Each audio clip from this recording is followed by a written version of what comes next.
Hate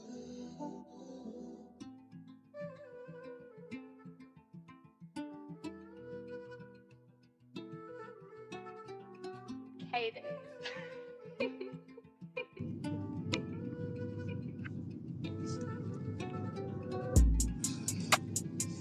Welcome, everybody, once again to the Rugby Scoop podcast. It's the Springboks, world champions 2023. They've gone back to back. No other team has beaten the British and Irish Lions and won a World Cup in the same cycle. Same cycle. The Boks, the only men's team to go four times winning the Rugby World Cup. And you know what the word four means for the All Blacks? It means 4 more years for New Zealand to try and retain or win the Rugby World Cup again. I'm not by myself. I'm joined by Vuyo, all the way in Russia, Hugh in England. He's a Welshman, guys. He's not English. And Jade, all the way from Bloemfontein. And our guest speaker for today, Smoom Chigeliso, prolific journalist from South Africa.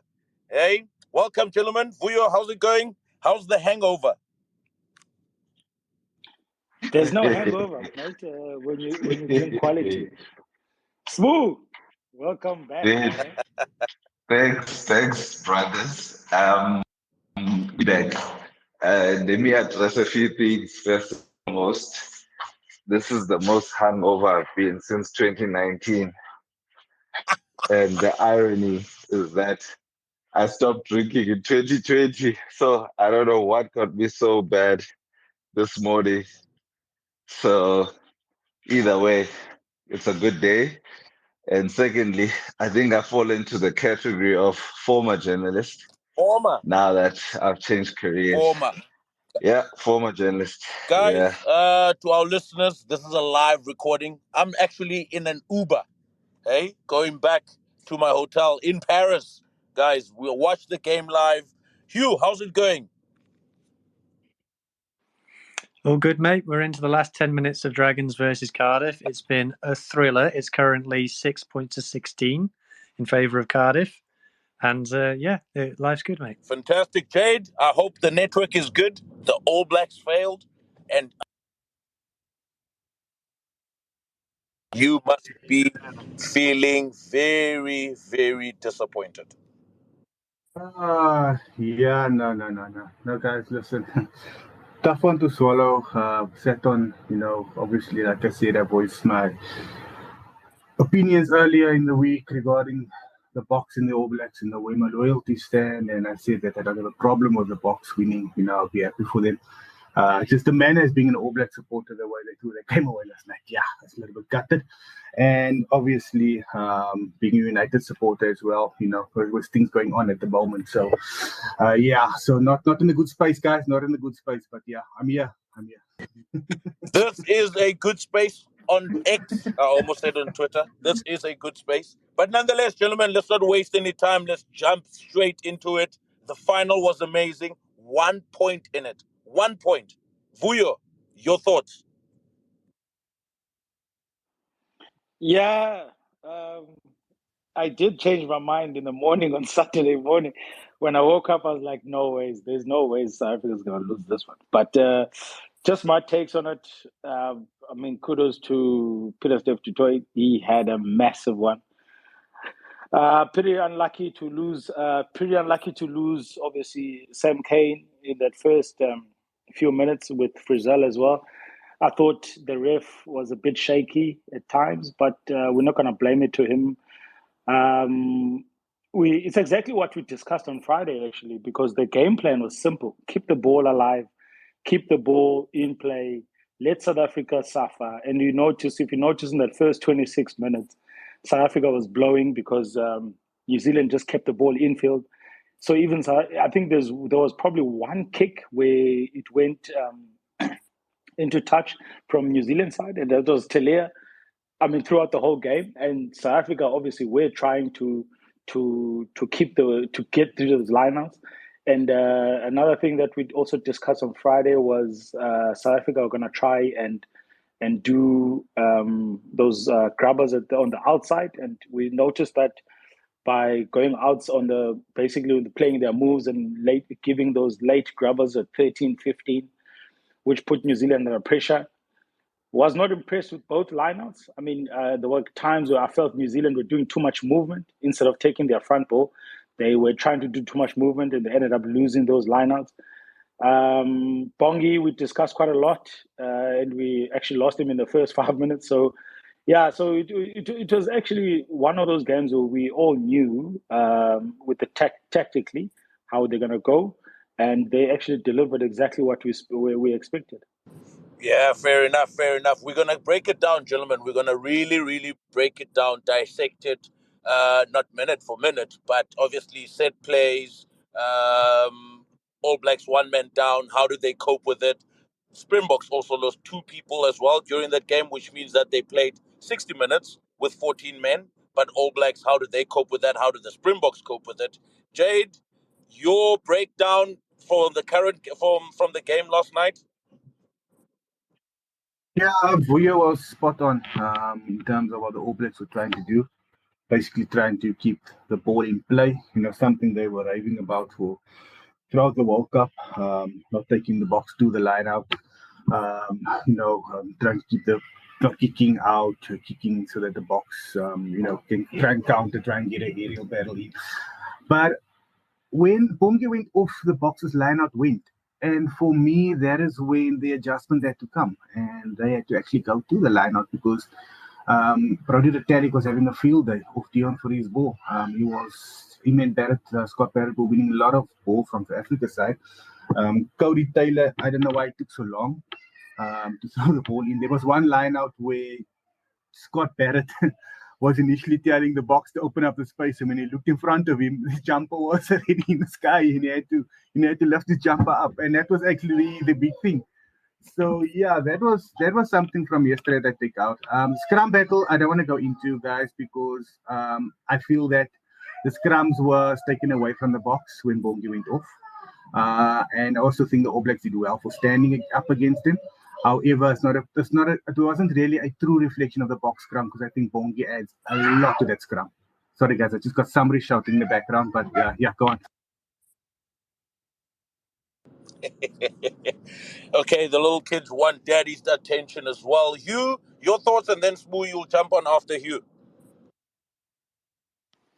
Yeah, it was a tense game, wasn't it? And I think it was very close all the way through. You talk about teams who they believe they can win. I think there was almost an edge of it, especially in the first half, where both believed that the other team was perfectly capable of winning. And I thought that definitely in the first 20 minutes, it was very nervous from both teams. What I think we saw was with the 7-1 splits, what we've seen of that, or the forwards heavy bench so far, has been Rassie pulling the trigger on it and it having a huge impact at the set pieces, whereas that didn't really happen in this game. So New Zealand had 22 lineouts in this game, whereas the Box had 10. Now 10 is quite a normal number, but 22 is insane. But in terms of scrums, the All Blacks only had the put into the scrum on 2 occasions in the whole game, which is crazy. But as Jade said, with Fourie in the middle, I think the All Blacks probably had the better of the scrums. But where the 7-1 split on the bench came in is it enabled, as we said in the preview, those forwards who knew they were coming off to just empty the tank in 50 minutes. And I think that was a huge difference maker in them being able to defend, because this game was won on defence by the Box, and the way they were just able to just keep coming at the All Blacks and at the All Blacks. Having said that, if you look at the stats, now stats don't tell the whole story. I will always tell everybody, don't just read the stats. But the stats tell you that the All Blacks played all the rugby in this match, and you could say that the All Blacks were the better team on the day.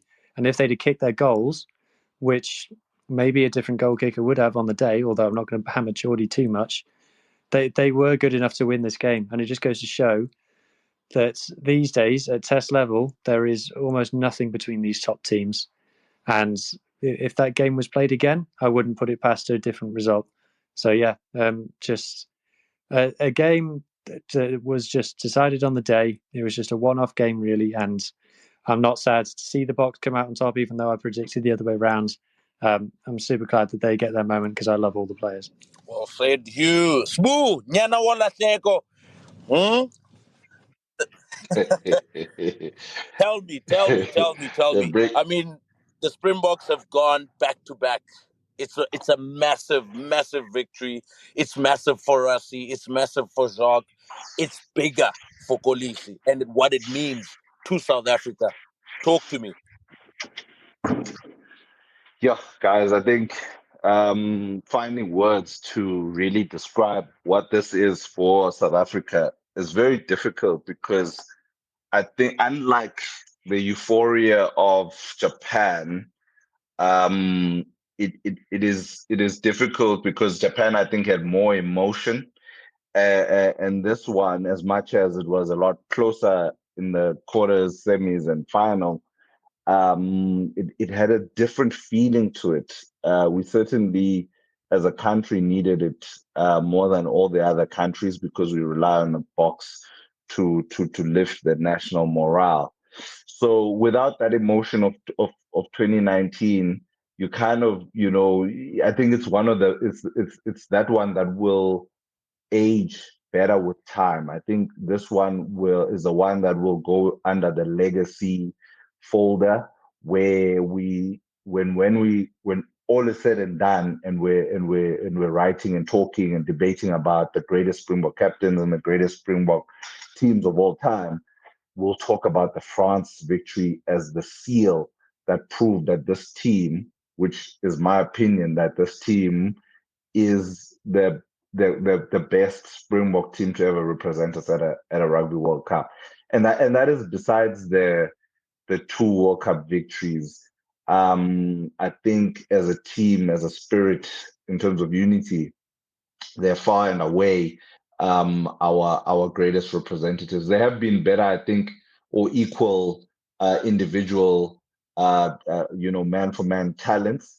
The '07 team that unfortunately didn't defend their title in 2011, I think, is up there, would probably consider themselves the equal, of this team in terms of raw talent. But Jesus, this ensemble of talent, the way it's evolved, yes, they went back to the kind of Pollard Faf kicking by the end, which I don't think is a blight. You stick to what you know. But if you look at the last 2 years, the way they evolved their rugby to play in different ways, especially at the end of last year, the inclusion of Damian Willems, Curtly Arendse to complement Cheslin Colby, the inclusion of Mani de Bok, who's now nominated at World Player of the Year category, the growth of Eben and Sia as just tactical forces, not just leaders, the oxen chairs, it's just been a great mix of a team. Your Kwagga Smith, how they use their benches, from 6-2 to 7-1. People won't eulogize about that stuff, but that is tactical acumen, to know what you're good at and to double down on it. It's not pretty. Not a lot of teams like it. Not a lot of people, enjoy it. The English definitely criticize it, but it is the way South Africans play, and they've stuck to it and have won 2 World Cups to it. But it's also different because there's a Curtly there. You can't make a mistake because Curtly's gonna punish you. Damian's there. It's the same, but it's so different this time around. And I think it's a seal on top of what's been a really great era in Springbok rugby. Oof. A mouthful. Well said. Now the very important stuff. Vuyo, you're a rugby coach. The tactical aspects of rugby. Smooth talks about 7-1. Smooth talks about playing to what you know. Allblacks complain. It's boring. I almost fell asleep. Some of the quotes coming down from New Zealand. Exciting rugby? Yeah, it's all good and well, right? But is it championship rugby? Vuyo, take us through 7-1 split. I mean, take us through the tactics that are involved in rugby. Do you want to play winning rugby or do you want to play exciting rugby? Well, it's pretty easy. It's pretty simple.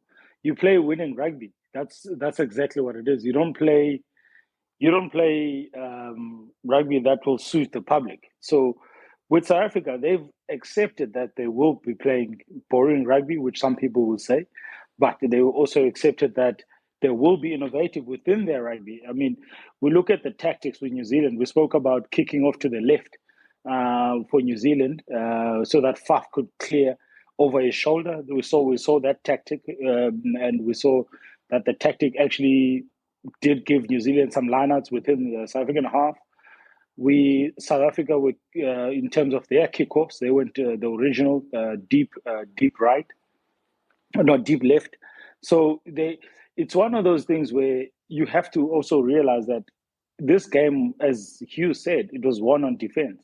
South Africa are not an attacking team; they are a defensive team, and how many times they found themselves in difficult positions, but they scrambled. I talk about scrambled defense. Scrambled defense normally wins you tournaments, normally wins you championships because of the fact that means that the players are actually giving everything 100% within the game itself. I look at Jean Klein when he came on. He was tired. He was done.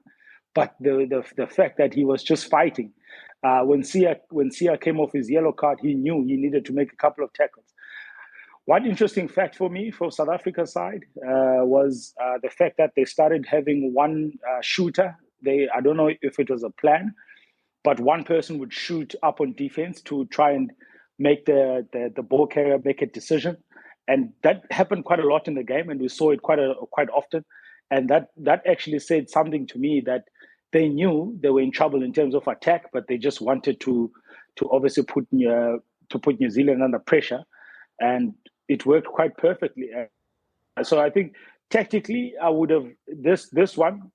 Both teams wanted to be in that space where New Zealand wanted to be in the space where South Africa must always be on a position to play. New Zealand were in a position where they wanted to keep the ball in field. South Africa used that kicking tactic on the outsides quite well. So, yeah. So for me, it's I'll still say, look, best defensive teams win tournaments. And guys, even the ankle tap on Papali'i by Faf, that's defense. Because had Papali'i got through that, he would have probably draw a man and passed, or take contact even further down what it was. And so for me, it's one of those things where, look, you have to be acknowledged defensively. South Africa were up for it. Defense wins you championships. Hugh, you wanted to jump on that one as well? I just wanted to say that the Kiwis played exciting rugby and lost, so what are they complaining about? Oh, shots fired.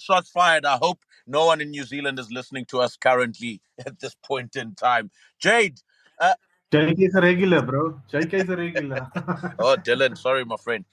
Jade, I want to talk about, Vuyo talks about kicking and keeping the ball in play. I also tweeted something earlier today regarding the tactical aspects of what New Zealand were trying to do. But for me, seeing that Bongi was out and Brodie Retallick, you also mentioned this, that Brodie Retallick was winning almost every other line out. Why would Bodie, all the same. Why would Barrett try and keep ball in play, knowing fully well that they're winning opposition ball and the Springboks line out is faulty without Bongi, right? And a lot of times New Zealand played off the top at every single line out. It did not make sense at the particular time or during the game. Every line out, whether it be halfway line, 10 meters, or 22 in the opposition half, they played off the top. And obviously the Springboks have rushed defense. If you play off the top, everyone is coming up fast and furious in that rush defense, right?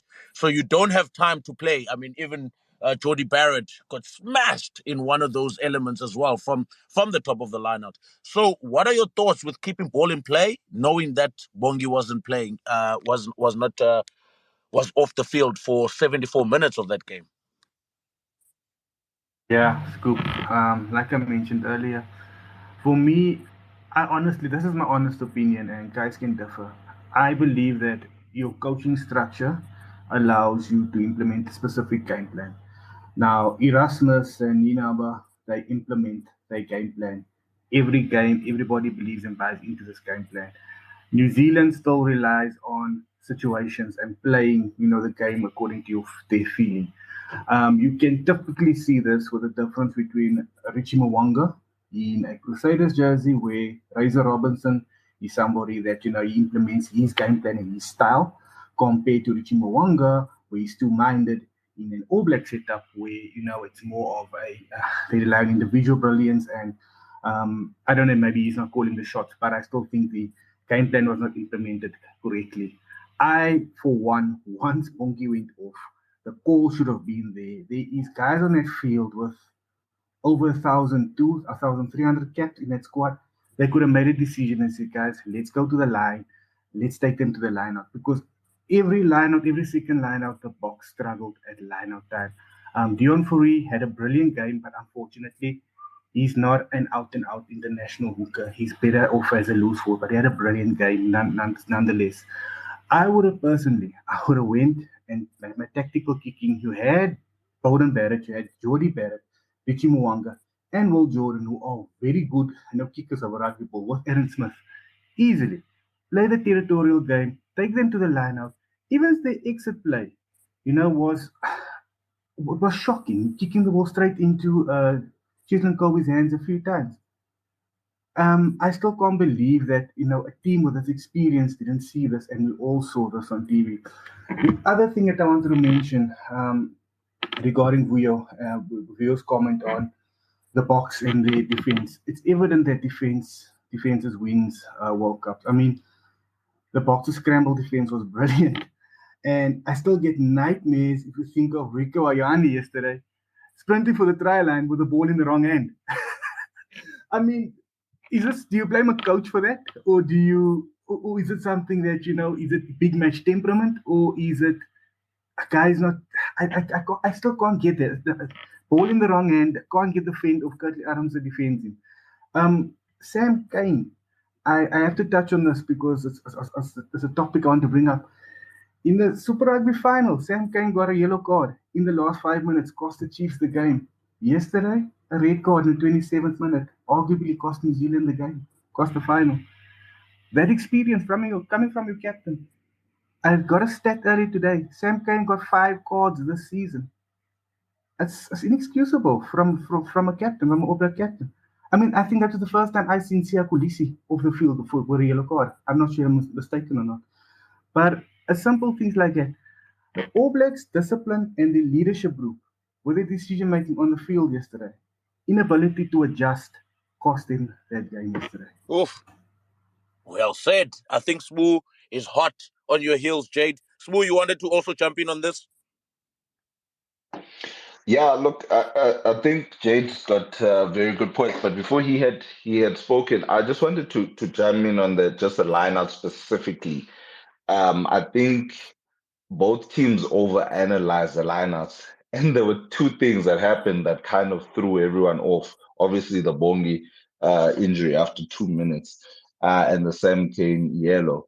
But to Jade's point, there was a huge missed opportunity by the All Blacks to make the game centered around the lineup. What the Boks do well is once they sniff weakness at any point, they focus on that. That becomes now the central point of wearing the opposition down. It doesn't yield immediate results, but it creates psychological pressure. Look at France and the scrum, calling for a scrum inside your own 22, which Damien Willemse did. They knew they had the upper hand in the scrums. So let's take it to the scrums and every opportunity.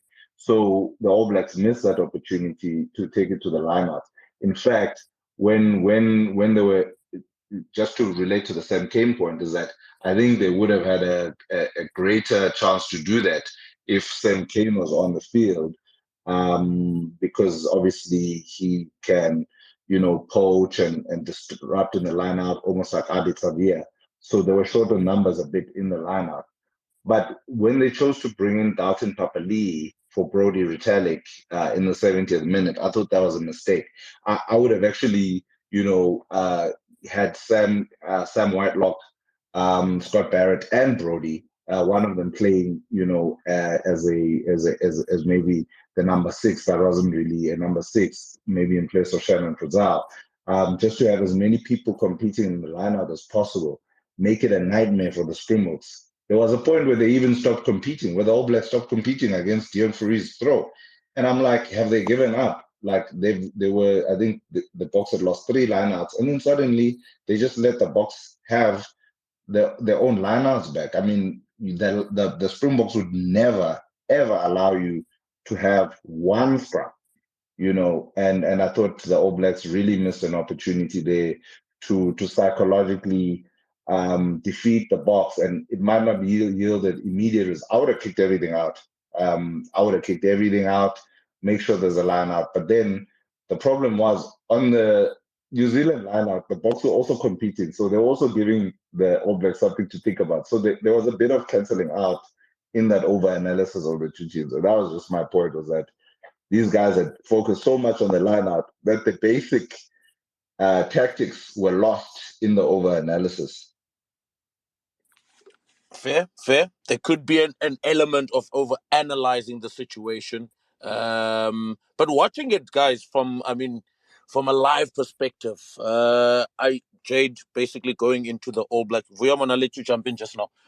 Going to the All Blacks passive approach. And, Will Jordan didn't even look like he wanted to play rugby on last night, to be honest. The kick chase was pretty average, and Talia.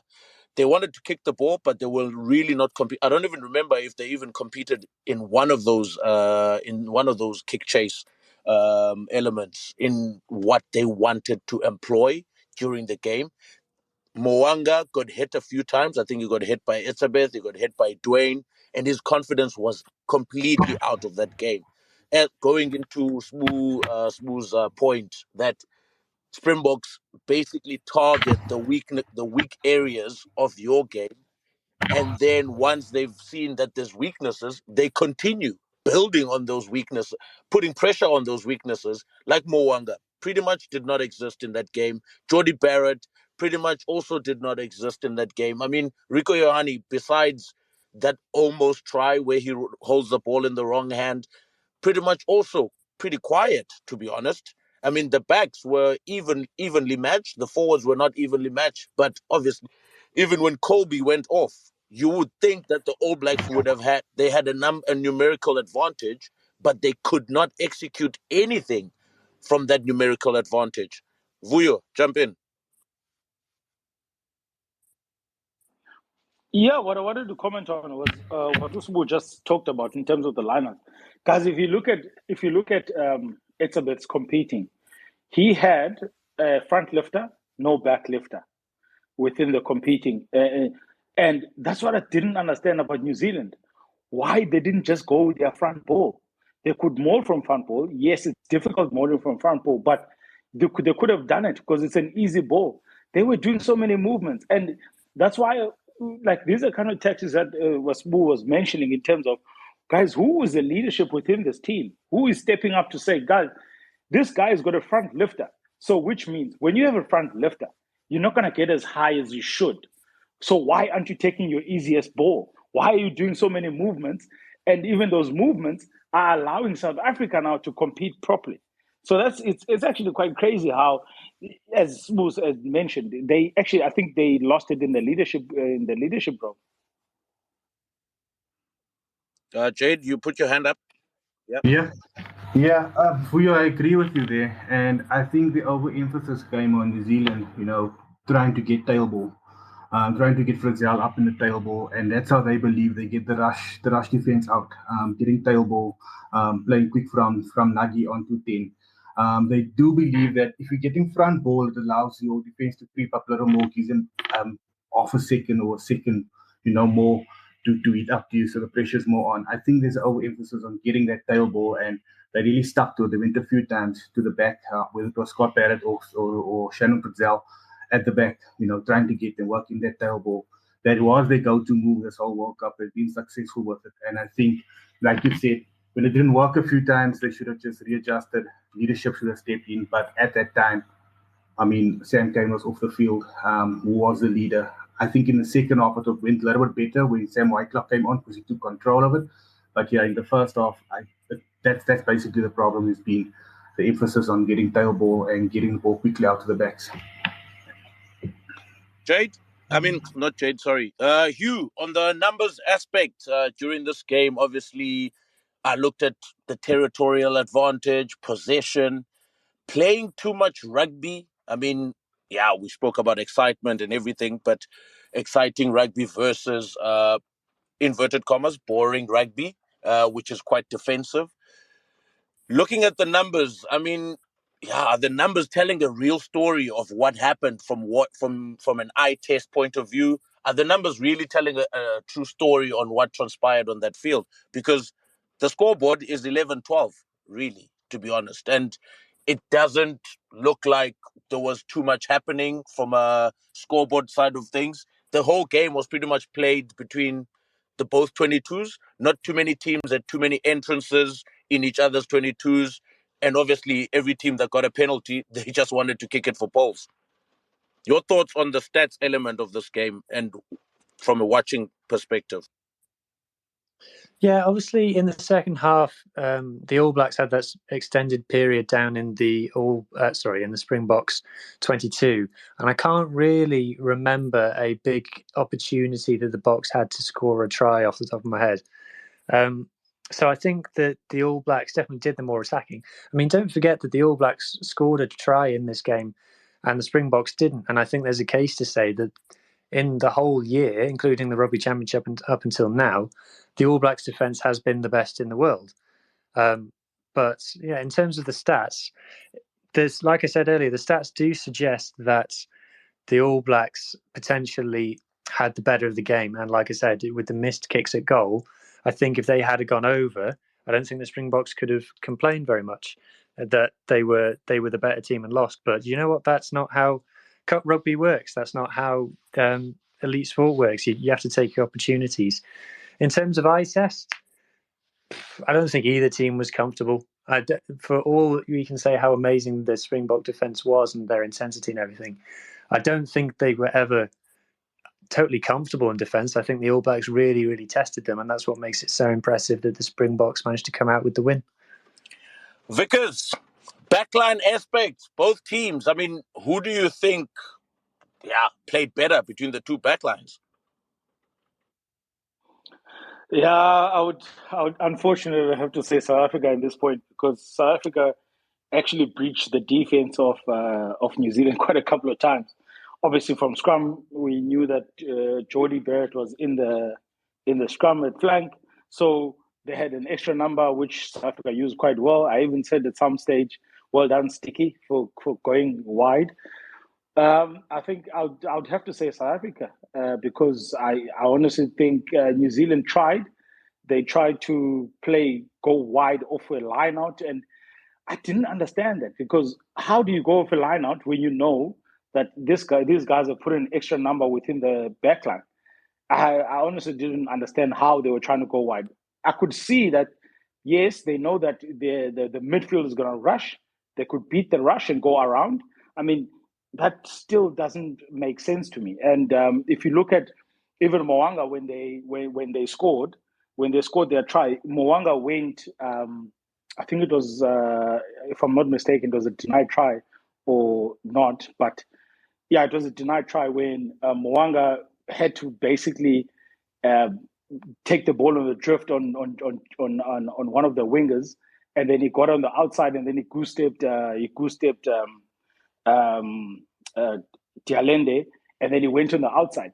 Even that, they were just trying to force everything, and I felt, for me, I would say South Africa had a better defense, better backline attack, and I mean they spotted the weaknesses and they used them, and I feel New Zealand, that's where one of the things that actually I did not understand, how these guys are trying to go outside knowing the rush defense of South Africa. Hugh?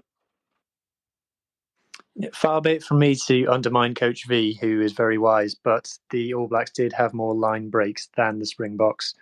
Obviously, a lot more passes, 221 passes to 84, and better post-contact meters in the Springboks as well. So I think I would have to disagree with someone who obviously knows far more about rugby than I do. But I would say that the All Blacks backline had slightly the better of it. But I do want to ask a question to the panel. Beauden Barrett, there were times in the game where I felt it was on for him to run, where the Springboks defence was really scrambling to get back into shape. And with his pace, which is elite level, I thought he could have caused them options. And obviously, with players like Will Jordan around him, I think something could have been on. But he never did it. He always stopped and kicked. Is that a confidence thing for Beauden Barrett? Obviously, he's not been having very much luck at the Blues, or is it being coached out of him, or what do we think's gone on there? Oh, that's a perfect one for Jade. Yeah, I think Beauden Barrett has that since he's got married and had kids, his handbrake got stuck up and he lost a little bit of gas.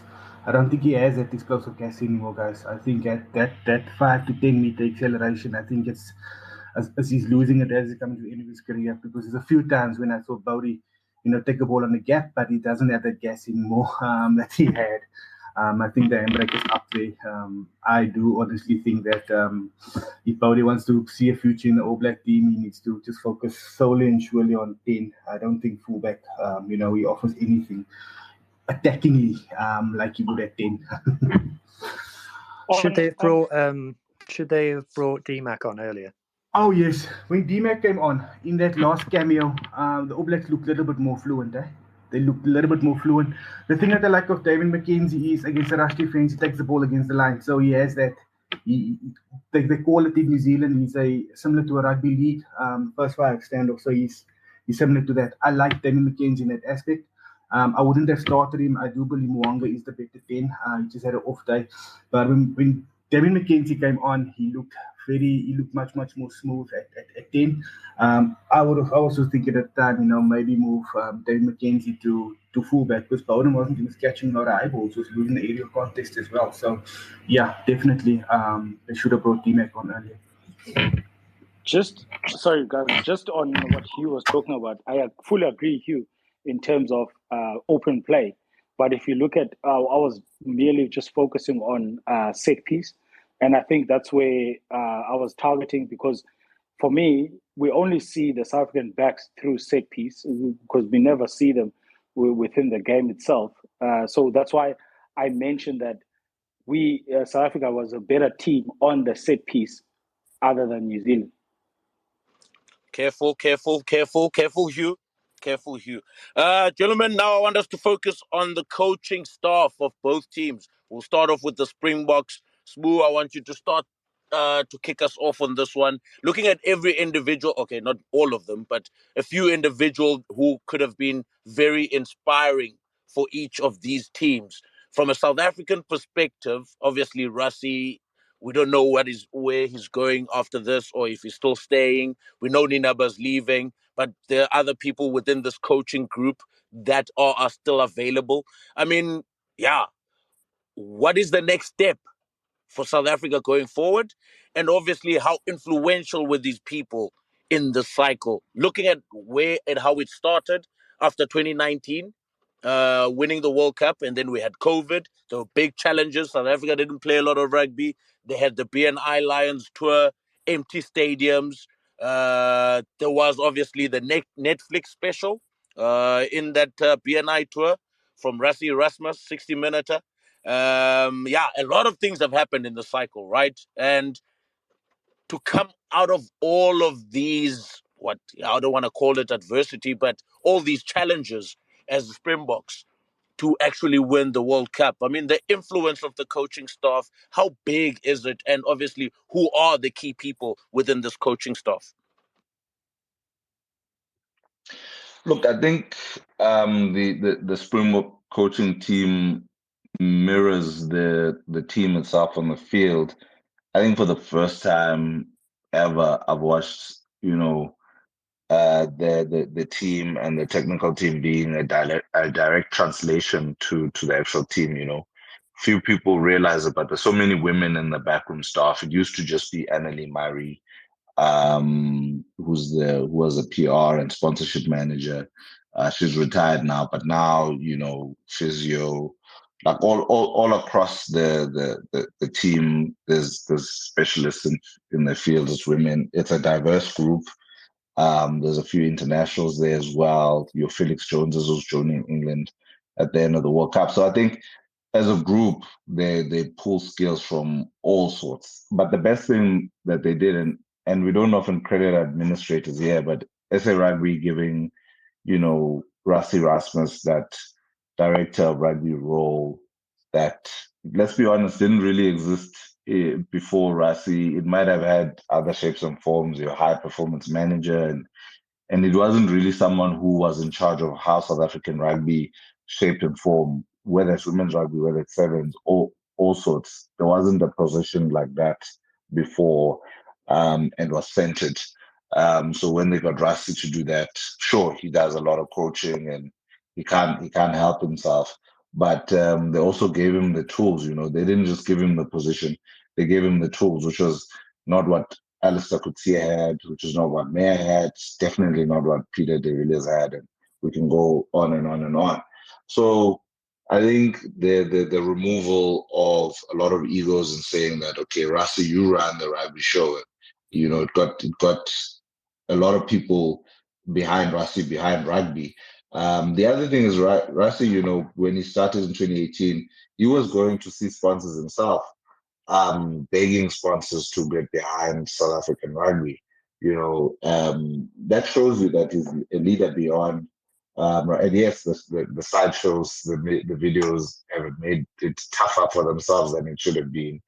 But he's good at deflecting. Mourinho does attack it very well. Eddie Jones, tries it a lot of the time. But a lot of coaches believe that if they can take the sideshow and bring it to themselves, it takes a lot of focus away from the players, and the players can just focus. And in terms of focus, the players analyze themselves in the opposition in more scrutiny than I've ever seen before.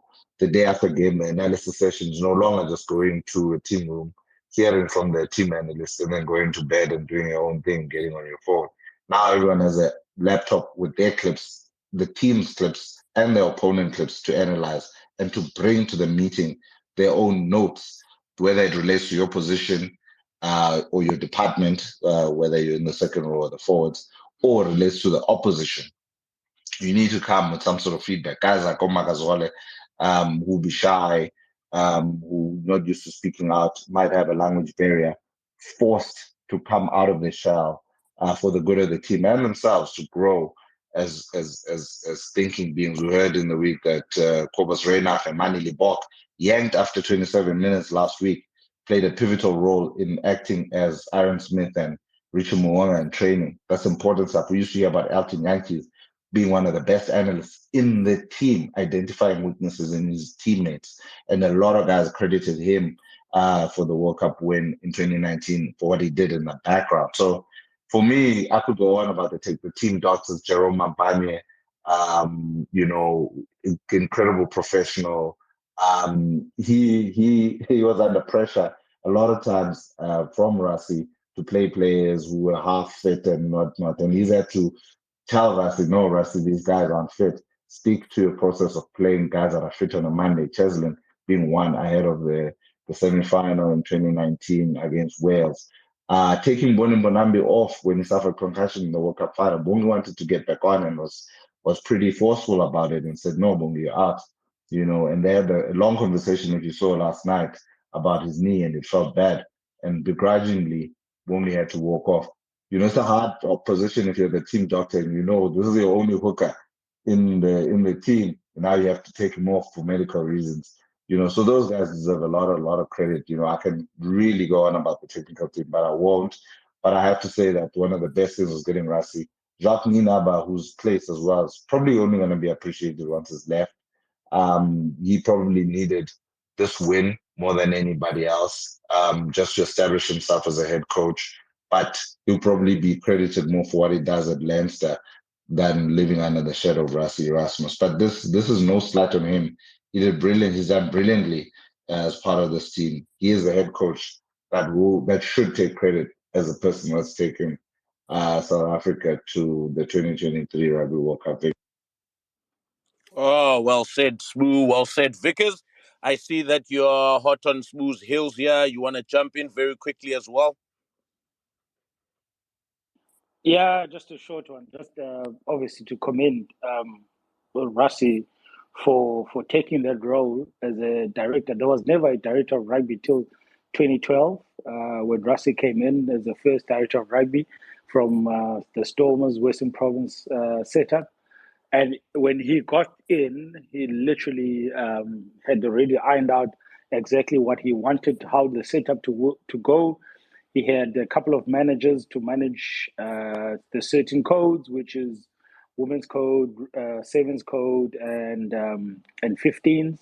And I don't know if you guys have seen, you would have seen Charles Vessels as so he's the manager of 15. So he's the basically the guy that everyone is supposed to report to. So it's one of those where the guy came in with a vision, and I like the vision because he literally has the whole South African rugby structures within his reach. He's got Marius Kuman at the sevens. He's got Charles Vessels at the 15s. He's obviously looking after the coaching department. He's got the under 20 department. So he is looking at obviously creating a stability for South Africa. But what my question now, what I'm scared of is what happens from now. Which guy will take over South Africa as a head coach? Because we already know Jacques Nienaber is leaving. We don't want the same situation as 2016 when he appointed the coach and then he left. Seems like you left as well, Vickers. While Vickers is still getting while he's getting some load shedding in Russia, Hugh and Jade. Okay, Hugh, you can start this one, or actually, Jade, you can start this one off. Looking from an All Black perspective, the coaching staff. I mean, what has transpired for the All Blacks in this past 4 years? We've seen how things have developed over the part of in this cycle to say, and yeah, man, there's been lots of up and downs, and New Zealand Rugby decided to stick with Foster until the end of this World Cup. Your thoughts on the coaching staff of New Zealand? I just want to touch base on what Sabu and Rio said first, and I just want to give credit to Rassie. I mean, it just shows you that if you put rugby people in rugby, positions, making rugby decisions, I always believe it's going to be successful. But if you don't put rugby guys in there and you get administrative guys in making rugby decisions, that's when it does go pear-shaped. So I honestly think that was a good move by the Boks. And if the Boks, like Rio mentioned, that which way now to for the Boks for the next coach or so, the blueprint is there from the All Blacks from 2015, 2019. They lost their way due to stubbornness and not wanting to innovate the game. Rassie can really freshen up. We believe he can freshen up, stick to his strengths, improve. But I mean, you can just look at all of the faults that the All Blacks did, during that period where they were the best team in the world by a mile, and then within 2 years, the rest of the world caught up with them. So yeah, going forward with the All Blacks coaching structure. I haven't been a Foster fan since day one. I believe that the Hansen-Henry era had to end after 2019. I believe Foster was another one carrying on that era. They needed something new. What they do have now coming in is a fresh start. They have Razor, McDonald, Holland, with Wayne Smith as a sort of mentor director role coming in.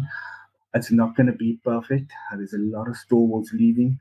You're not going to replace a Retallick and a Whitelock and Smith overnight. It's going to take time to replace them, but it is at least some new ideas. It's new guys, new faces. It's an exciting time for the All Blacks. I believe this change had to be actually 4 years ago and not now. Foster did well to make the World Cup final. He can give himself a pat on the back. He can take credit for it. He came within 2 kicks of winning it. You can always go back and say I almost won the World Cup. However, if you're looking back overall at these 4 years. New Zealand will judge him on this World Cup, and will judge him based on he never won the World Cup, so it's a failure. And also the results that they had against Argentina at home. I mean, the series loss against Ireland, it's all of those negativities that got to him. So, yeah, from a New Zealand perspective, it's exciting times with Razor coming in. It's not going to be easy because they also do need a few rugby guys making rugby decisions there. I think the administrative side took control of the game, especially in New Zealand and Australia. So they need to get some rugby decisions made there. Hugh, I know you are on the fence on this one. You're sitting on both sides. Share a few thoughts on the South African perspective. Share a few thoughts on the All Blacks perspective. Well, I think Razzie can now claim to be the greatest coach in rugby union history, or at least up there with someone like Steve Hansen. And obviously, I think he what he can say is that he was the most innovative. For all the wailing there was about the 7-1 split, well, the World Cup final was won with a 7-1 split. So how about that? And then you got the traffic lights and all the things, all these unpopular things where he made himself the water boy, and then he could go down onto the pitch and advise the players during the game. Things like that just, he is the coach that people claims that Eddie Jones was, really. The only thing that I'd add to what Jade said on the New Zealand coaches is I wonder at half-time when the All Blacks were down how much it was a subconscious factor in the players' heads that the guy giving them the team talk was already sacked. I can add to that. What I think happened is the guy giving them the team talk was not really the coach and has lost a few big games as well in Joe Schmidt. He's the assistant coach. It could be that as well. But yeah. All right, Hugh. One more thing, guys. One more thing. I forgot this earlier on. Frizzell, yellow card to try and take out Bongi Mbonambi. Hugh, on Friday, you mentioned something very important, and we almost saw it on Saturday or last night, where Frizzell was trying to take out Bongi, and Bongi actually went off. He got a yellow card, not a red, as you suggested on Friday, but he got a yellow card. Was that the actual tactic from the All Blacks to get Bongi out, from what you saw? Well, who were the players that we identified on Friday that the South African team couldn't afford to lose? We said Bongi, obviously. We said Faf de Klerk, obviously. And we said Jesse Creel because of how many positions would have to change to cover for him going off. Who were the players that the Kiwis got carded for doing illegal tackles on? Bongi and Jesse Creel. I'll say no more. Jade, as an All Black, your thoughts targeting Bongi on Saturday? I don't think it was at all. I mean, you know what? If he did do that and target and he fell on his leg in that way, then whoa, what a way his plan really worked out, because for me to get that whole plan out and execute it like that, then his plan really worked out. But I really don't think so. I think it's just a coincidence. I don't think Frizzell targeted him. Sam Cane was just a moment of stupidity. Unfortunately, it was the two guys that you mentioned, so you has a better case than me at the moment. But yeah, I don't believe that, guys. Come on. No, fair enough. Before we jump on to the Breakthrough Player of the Year and Player of the Year predictions, they having a dinner tonight, obviously, with the awards ceremony. Yeah, sure. Jump in, Smooth. Yeah, just on that part about targeting players, I don't genuinely believe that there was like a conspiratorial plan to, take out Bongi or to do this, because like rugby now is not like rugby back in the day. You're gonna get caught and you're gonna do yourself very little favors. These guys know this, that like the Sam Cane thing. There's too much at stake for you to go and target someone, because a red card is easier now in rugby than it's ever been before at any other time in history.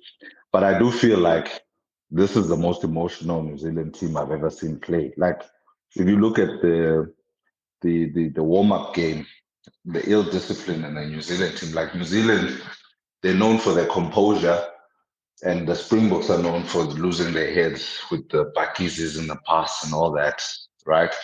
And New Zealand just wait for you to make the mistake, pounce, score try, right? Simple, clinical.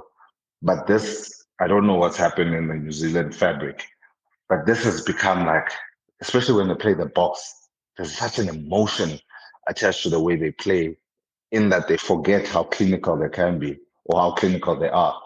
And you contrast that with how clinical they were against Ireland, where they just put away their chances against Ireland. There was no argy-bargy, there was no high tackles, there's no borderline. Did he try to injure Bungi? There's none of that against Ireland. They just played rugby. So I do think with the All Blacks, the emotions got away with them more than it was a kind of tactic to take out Jesse or Bongi. Oh, well said, well said. These are the same sentiments that I also share regarding the All Blacks under Fozzie. Everything seemed to be very emotionally driven than the actual well controlled, well balanced, calm headed All Blacks that of the past that we know, right? Yeah, Jade, you also wanted to say something. Yeah, no, I wanted to say, you know where this comes from, our Scoop and Spook. It comes from the fact that they know physically they couldn't match the box, and they're trying to be over physical when they play the box, and that's where they make these errors. They're trying to be too physical. And the other thing regarding the composure and the calmness, go back to the Super Rugby final. Who was the Chiefs captain? How many yellow cards did the Chiefs get in that game? 3, led by Sam Kane. So, obviously, you do look at the leadership in terms of that as well. Hugh. Oh, Hugh wanted to say something, but now he's gone. Guys that are listening in, we've got one more 2 questions that you guys want to share and also ask questions within the panel. Feel free to jump on, put up your hand. I can actually let you guys share a few thoughts regarding the final. And yeah, Vuyo, you can go. Yeah, I see Jared is in, so I need to tell a story about Kwagga Smith. So in 2011, we had the Craven Week where Cheslin was in. A couple of youngsters were in the actual 2011 group, and so what happened was I was sitting with the selectors of the Springboks at the time, and they asked. So we looked at Kwagga, we're like, fuck, he's talented, he looks good, he's got good movement, but he's just too short for flank. So the moment they said that, I said, okay, cool, I'll have him at the sevens. I'll take him any day. I mean, what I saw from that kid back then was they were winning by 60 points to beat. I think they were beating. I don't know if it was Limpopo Boo-Boos or something like that. They kicked off short, and this kid jumped up in the air on a kickoff. He collected the ball, he smashed into the ground, he got up with the ball and ran, took contact in the 22. After that, the Pumas played, and then they came back and then he scored. And then I said, this is the kind of mentality that lacks in rugby. And so when we brought him in at the sevens, he joined our academy team. And I mean, the rest is very history because look at this kid now. 3 turnovers last night. How beautiful was those 3 turnovers? Because they were under the pump. I mean, how the instinct of the player to even go for the ball when one player is tackling. Because I mean, what Cheslin was tackling, I think was tackling the winger, and Kwagga literally ripped up the ball off his hands. I mean, guys, look, as much as we can talk about body size, everything, but it all goes down to the heart and the willingness. Heart and willingness. We've got Rulani. Rulani, you wanted to share a few thoughts regarding last night. Go ahead. Oh, yeah.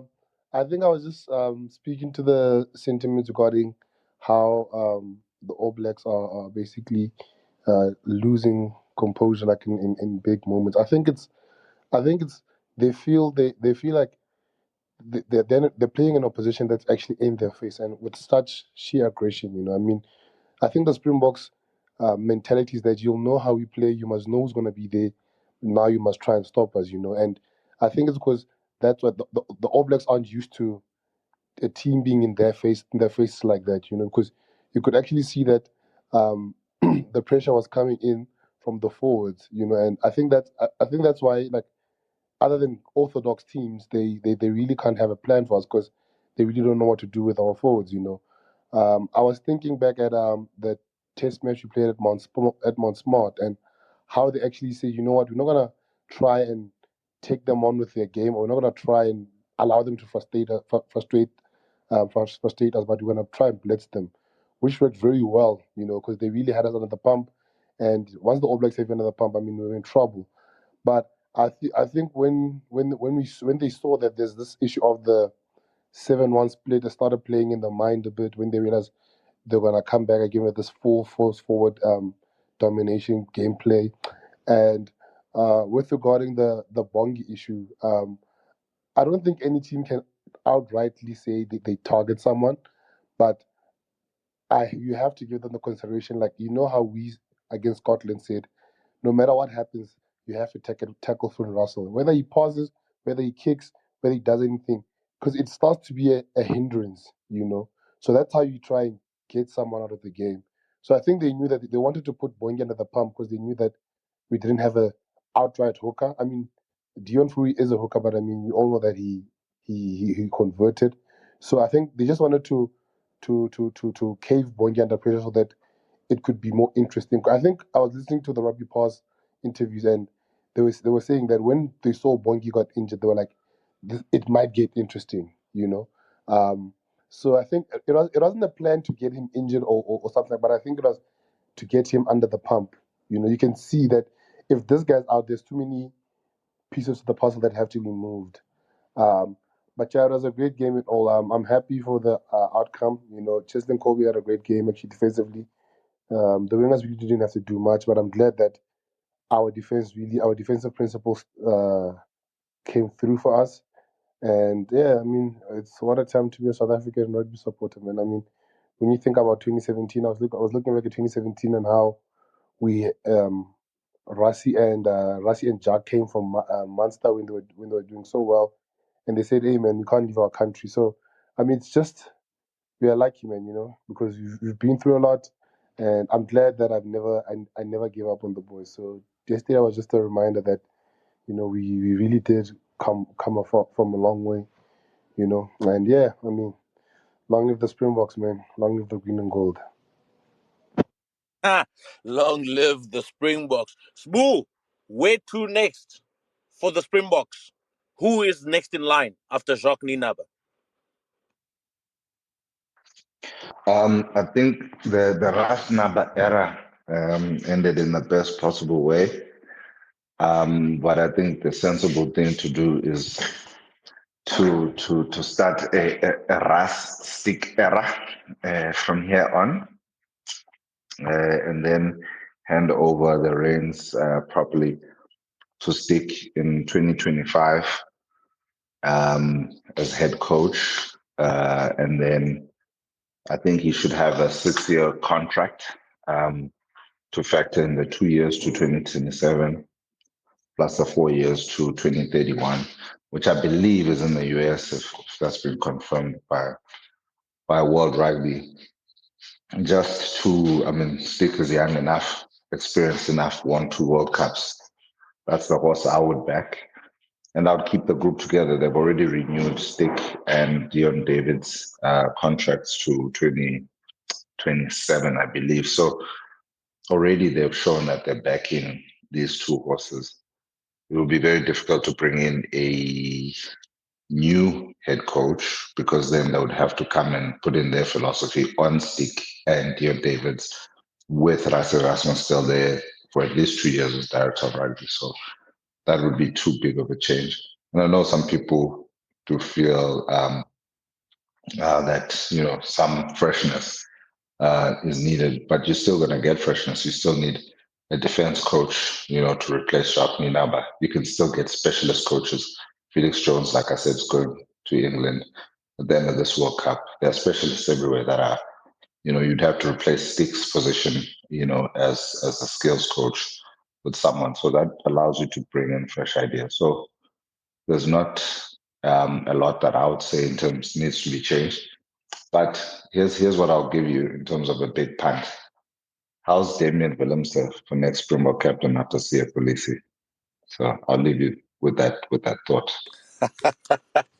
Jeez. Okay. All right. I can see it. But not too many backline captains out there. I think a good change would be great in that perspective. Vuyo, tonight evening gala awards evening. It's a bit, or Adi Savia is taking it tonight. Who you backing? World Player of the Year. Yeah, it's pretty easy from my side, bro. I'll give it to Etzebeth. I mean, the guy has worked his ass off this past year. He's been in the mix.